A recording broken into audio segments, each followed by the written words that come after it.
The rope was already around her neck when the drunk cowboy stumbled into town. Marlo Thorne stood on the wooden platform in the center of Bitter Creek's main square. Her hands were bound behind her back, tears streaming down her dirt-stained cheeks. The noose scratched against her pale skin as Judge Harrison Blackwood read her death sentence to the gathered crowd of maybe 40 souls.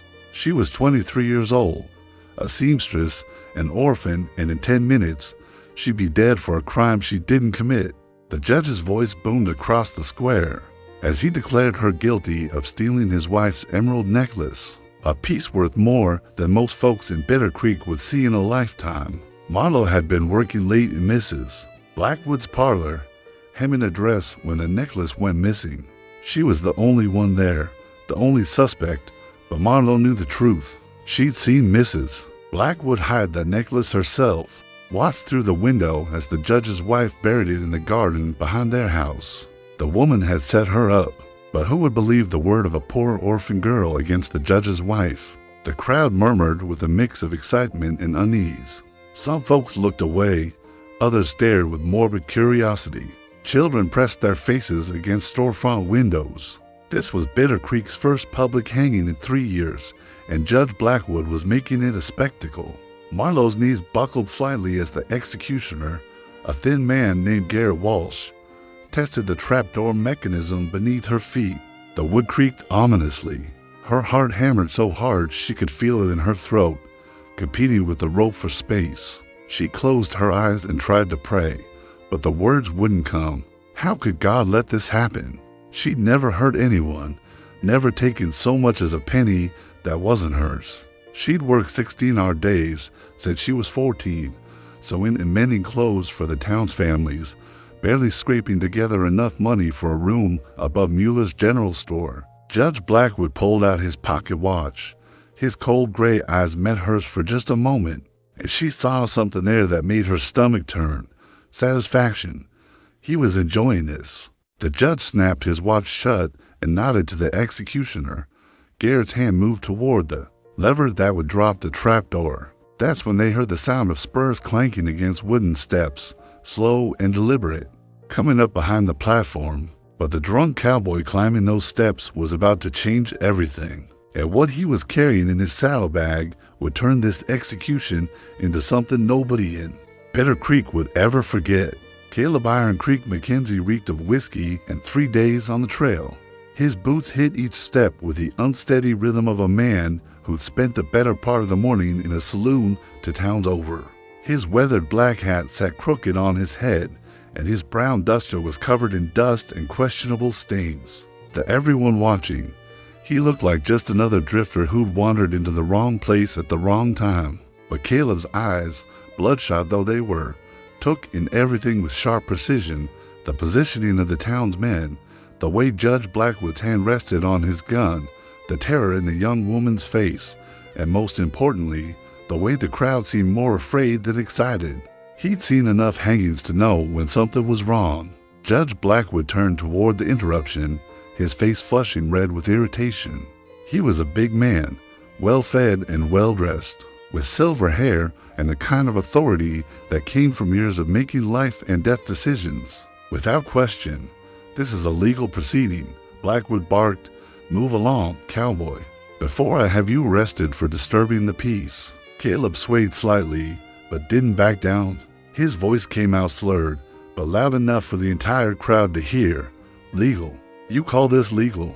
He gestured broadly at Marlo, nearly losing his balance in the process.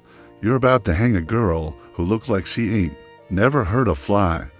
What exactly did this little thing do? Murder the whole town? The crowd shifted nervously. A few people exchanged glances. Caleb might be drunk, but he was asking a question some of them had been thinking. Judge Blackwood's jaw tightened. She's a thief, stole valuable property from my wife. The law is clear about such matters. Your wife, Caleb let out a bitter laugh that echoed across the square. Well, ain't that convenient? Judge, jury, and victim all in the same household. Marlo stared at this stranger in disbelief. Nobody had spoken up for her during the trial. Not one person had questioned the judge's version of events. But this drunk cowboy, this complete stranger, was willing to challenge the most powerful man at Bitter Creek. Judge Blackwood stepped closer to Caleb, his hand moving to rest on his gun handle. "I suggest you move along before you join her on that platform." But Caleb wasn't backing down. Instead, he reached into his coat pocket and pulled out something that made several people in the crowd gasp. It was a badge, tarnished and dented, but unmistakably real, and the look that crossed Judge Blackwood's face in that moment told everyone present that this hanging was about to become something much more complicated. Deputy U.S. Marshal. The words were barely visible on the worn metal, but they were there. The crowd fell silent. Even the children stopped fidgeting in the windows. Judge Blackwood's face went from red to pale in the span of a heartbeat. His hand, which had been resting confidently on his gun, now trembled slightly. Caleb tucked the badge back into his coat, but the damage was done. "Now then, Judge," he said, his words still slurred but carrying new weight, "you were saying something about the law being clear." Marlowe felt a spark of hope for the first time in days. A federal marshal. Here, now. Maybe God hadn't abandoned her after all. But Judge Blackwood recovered quickly. Years of corruption had taught him how to handle unexpected threats. Marshal or not, you have no jurisdiction here. This is a local matter, tried in a local court, according to local law. Local law, Caleb repeated, swaying as he considered the words. "Tell me about this trial, Judge. How long did it last? Who represented the girl? What evidence did you present?" The questions hung in the air like smoke. Judge Blackwood's jaw worked silently for a moment before he answered. "She was caught red-handed. My wife's necklace was missing, and she was the only one in the house." "Red-handed?" Caleb's voice got louder. "You mean you found the necklace on her? In her possession?" "Well, no, but nothing." Caleb took a step closer to the platform, and though he still swayed with drink, there was something dangerous in his movement. "You're telling me you're about to hang this girl because a necklace went missing while she was in the house?" Murmurs rippled through the crowd. Mrs. Patterson, the school teacher, whispered something to her husband. Old Tom Fletcher removed his hat and scratched his head.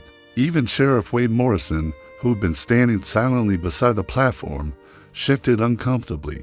Judge Blackwood's eyes narrowed. "The evidence is clear enough for me." "Evidence?" Caleb laughed, but there was no humor in it. "I've seen more evidence at a church picnic pie contest. Where's the necklace now? Judge, did you search her room, question other witnesses, or did you just decide she was guilty because it was convenient?" Marlowe watched this exchange with growing amazement. Every question Caleb asked was one her court-appointed lawyers should have raised. But lawyer Hiram Wells had spent all of 10 minutes on her case, asking no questions and presenting no defense. Judge Blackwood was losing control of the situation, and everyone could see it. His authority, which had gone unquestioned for years, was crumbling in front of the entire town. "Marshal," he said through gritted teeth, "I don't care what badge you carry. This girl is guilty, and she will hang." But Caleb was reaching into his saddlebag now, and what he pulled out made Judge Blackwood take an involuntary step backward, because it wasn't just evidence that would save Marlowe Thorne. It was proof that would destroy everything Judge Blackwood had built in Bitter Creek. The emerald necklace caught the afternoon sunlight like green fire. Caleb held it high above his head so everyone in the square could see it clearly. The intricate gold chain, the perfect emerald stones, the distinctive clasp that misses. Blackwood had described in such detail during the trial. It was unmistakably the same piece of jewelry that Marlowe had supposedly stolen. "Found this buried in the garden behind the judge's house about an hour ago," Caleb announced, his voice carrying across the stunned silence. "Funny place for a stolen necklace to end up, don't you think?" Judge Blackwood's face went white. "That's impossible." "You're lying." "Am I?" Caleb's bloodshot eyes fixed on the judge with laser focus. "Your wife told the whole town that this necklace was stolen from her jewelry box while Ms. Thorne was working in your parlor. But here it is, buried in your own backyard, wrapped in this." He pulled out a piece of fabric, expensive silk, unmistakably from a woman's dress. Several women in the crowd recognized the pattern immediately. It was from one of Mrs. Blackwood's finest gowns. Marlo felt her knees go weak with relief. She'd been right. She'd seen Mrs. Blackwood bury something that night. But when she tried to tell Lawyer Wells, he dismissed her claims as desperate lies. The crowd was buzzing now, voices rising in confusion and anger. Tom Fletcher stepped forward, his weathered face creased with disgust. "Judge, what's the meaning of this?" But Judge Blackwood wasn't backing down. "This man is clearly working with the girl. He planted that evidence to save his accomplice." "His accomplice?" Caleb laughed, the sound sharp and bitter. "Judge, I rode into this town 20 minutes ago. I've never seen this girl before in my life, but I've seen plenty of corrupt officials, and you smell like one from 3 counties away." Sheriff Morrison finally found his voice. "Judge, if the necklace was in your garden, it wasn't in my garden." Blackwood snapped. "This drunken fool is lying." But Mrs. Dot Patterson was speaking up now, her school teacher voice clear and firm. "I saw Marlo that night, Judge. She came to my house after she finished work, crying and scared. She told me she'd seen something strange, but was afraid to say what. She told me the same thing," added Samuel Mueller, the store owner. "Said she'd witnessed something that could get her in trouble." The crowd was turning.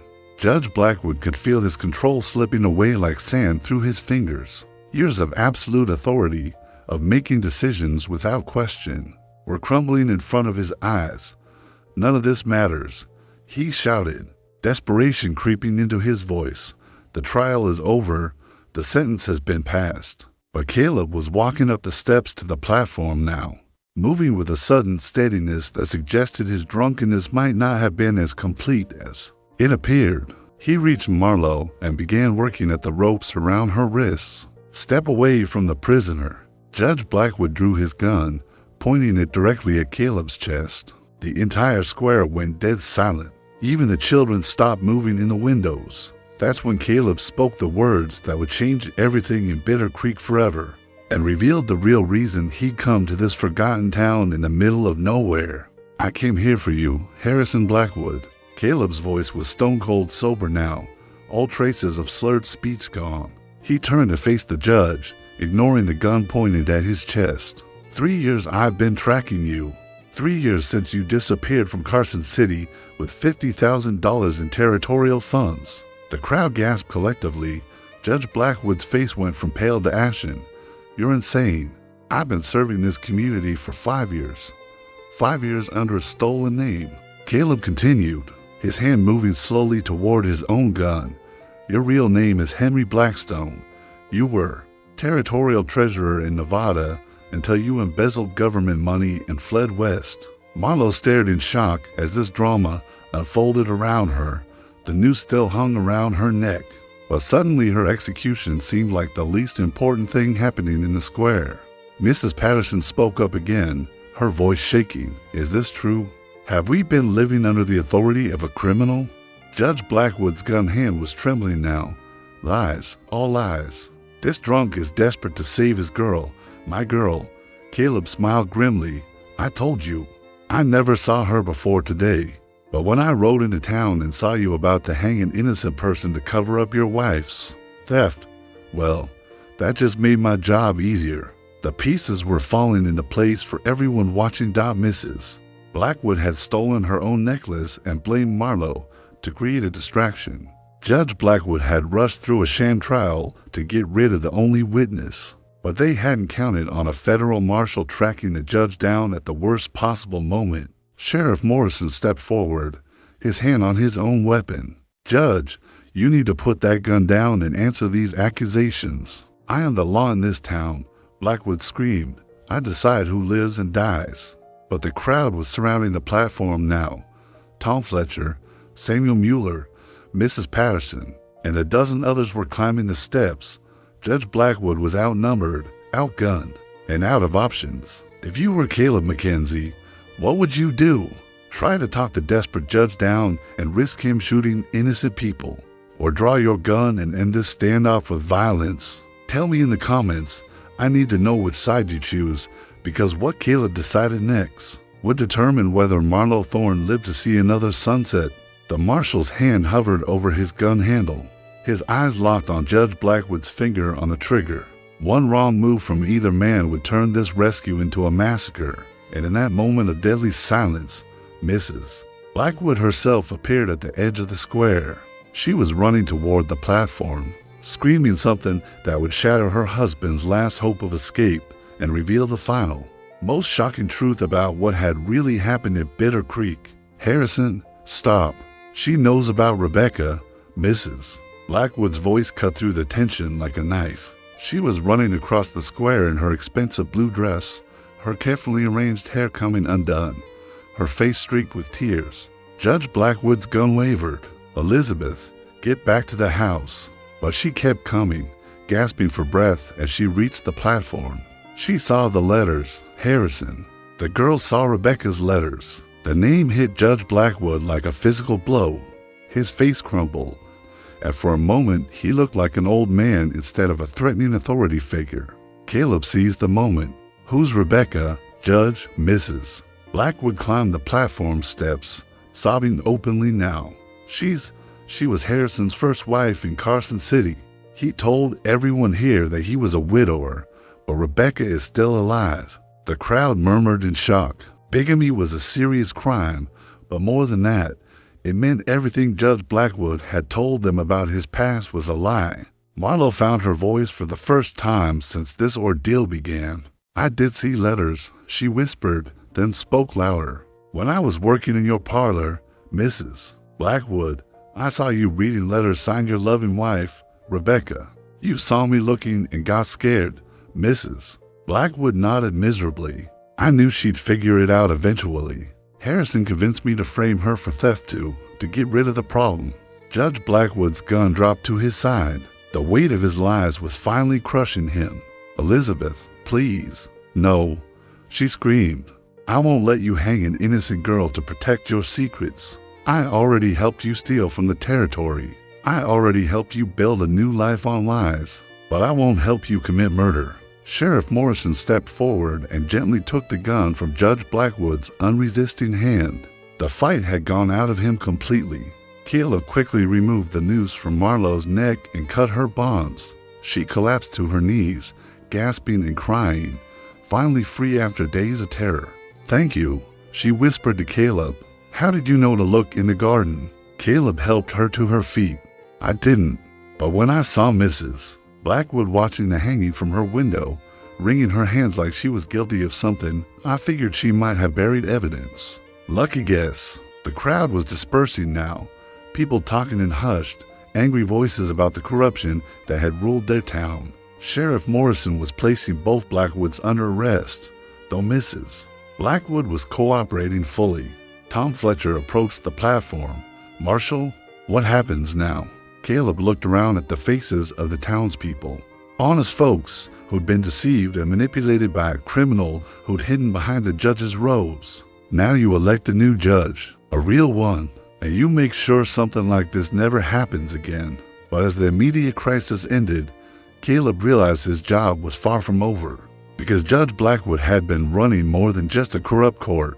And what they were about to discover in his house would reveal a criminal operation that reached far beyond the borders of Bitter Creek. The strong box under Judge Blackwood's bed contained enough evidence to hang a dozen men. Caleb and Sheriff Morrison searched the house while the Blackwoods sat in jail cells. What they found was a carefully documented criminal enterprise that had been operating for years.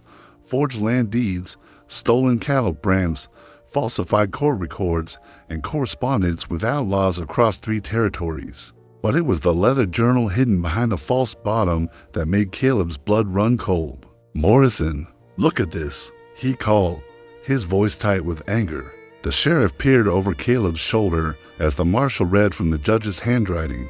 Entry after entry detailed bribes taken, verdicts bought, and innocent people railroaded into prison. Or worse, the Marlo Thorne case wasn't an aberration. It was business as usual. "Sweet Mary," Morrison whispered. "How many people has he condemned?" Caleb flipped through page after page. "At least 30 cases I can see here. Probably more." He stopped at one entry that made his jaw clench. Here, 2 years ago, a Mexican family accused of cattle rustling hanged the father and oldest son. sold the mother and children into indentured servitude. Morrison's face went pale. The Hernandez family. I remember that case. Always thought something was off about it. Meanwhile, across town, Marlowe sat in Samuel Mueller's store, still wearing the same dress she nearly died in, trying to process everything that had happened. Mrs. Don Mueller had brought her soup and coffee, but her hands shook too much to hold the cup steady. I keep thinking I'm going to wake up, Marlowe said quietly, that I'll still be in that cell, waiting to die. Mrs. Don Mueller patted her hand gently. You're safe now, dear. That monster can't hurt you anymore. But Marlowe's relief was mixed with a growing anger. How many other people weren't as lucky as me? How many innocent folks died because of his lies? The question haunted everyone in Bitter Creek. The town they thought they knew had been built on corruption and murder. Judge Blackwood hadn't just been stealing money, he'd been stealing lives. When Caleb returned from the search, he found Marlowe sitting on the store's front porch, staring out at the square where she'd almost died. The hanging platform still stood there, a grim reminder of how close she'd come to becoming another victim. Miss Thorne, he said, removing his hat, I wanted to apologize. She looked up at him with confusion. Apologize? You saved my life. I should have been here sooner. Should have caught him before he hurt so many people. Caleb's voice was heavy with guilt. I've been tracking him for 3 years, and in that time, you can't save everyone, Marlowe said softly. But you saved me, and now you can save the others he's still hurting. Caleb nodded, but the weight of those lost lives would stay with him forever. As the sun began to set over Bitter Creek, the town faced an uncertain future, but for the first time in years, it was a future built on truth instead of lies. 3 hours later, Judge Harrison Blackwood confessed to everything. Faced with overwhelming evidence and his wife's complete cooperation, he broke down completely in his jail cell. Sheriff Morrison wrote down every word as Blackwood detailed years of corruption, theft, and murder. The federal authorities would need every confession to undo the damage he'd done. Caleb stood outside the jail as the sun set, smoking a cigarette and watching the townspeople gather in small groups, talking quietly about their uncertain future. Tom Fletcher approached him with several other men. Marshal, Fletcher said, we want to thank you proper. If you hadn't shown up when you did, just doing my job, Caleb replied, but he shook each man's hand firmly. What happens to the town now? Asked Samuel Mueller. Half our legal decisions for the past 5 years were made by a criminal. You'll get a new judge appointed by the territorial governor, a real one this time, and there'll be a commission to review every case Blackwood handled. Caleb dropped his cigarette and crushed it under his boot. It'll take time, but justice will be done. Marlowe emerged from Mrs. Mueller's store, carrying a small bundle of her few possessions. She had decided to leave Bitter Creek. Too many bad memories haunted every corner of the town. Where will you go? Caleb asked her. San Francisco, maybe, or Denver. Somewhere I can start fresh. She looked at him with genuine gratitude. I'll never forget what you did for me, Marshal Mackenzie. Caleb, he corrected, and I hope your new life is everything you deserve. She smiled, the first real smile he'd seen from her. What about you? Back to tracking criminals? Caleb looked back at the jail where the Blackwoods sat awaiting transport to federal prison. Actually, I think I might stay here for a while. Help the new judge sort through this mess. Make sure the people who were wrong get some justice. As the evening stars appeared overhead, Sheriff Morrison joined them on the street. Got word from the territorial capital. They're sending a prosecutor next week to start reviewing cases. Could take months to sort through everything. Good, Caleb said. The families of those innocent people deserve answers. Mrs. Blackwood would face charges, but would likely receive a reduced sentence for her cooperation. Judge Blackwood would spend the rest of his life in federal prison. If he was lucky enough to avoid the hangman's noose for his murders, the corrupt empire he built in Bitter Creek was finished. Epilogue. 6 months later, Marlowe Thorne opened her own seamstress shop in Denver, where she became known for her kindness to other young women in need. She never married, but she lived a long, peaceful life surrounded by friends who valued her gentle spirit. Caleb McKenzie remained in Bitter Creek for 2 years, helping to rebuild the town's legal system. Eventually, he was appointed territorial marshal for the entire region, continuing his work to root out corruption wherever he found it. Sheriff Morrison became the interim judge until a permanent replacement arrived, proving himself to be fair and honest in every decision he made. And the hanging platform in Bitter Creek's town square was torn down the very next day. It's what burned in a bonfire that could be seen for miles, a symbol that justice, not vengeance, would rule their town from that day forward. If you enjoyed this story of courage standing up to corruption, subscribe to our channel for more incredible tales from the Old West. And now, click on the video on the screen to hear a story even better than this one, with a twist so powerful you won't forget it anytime soon. Click on the video now.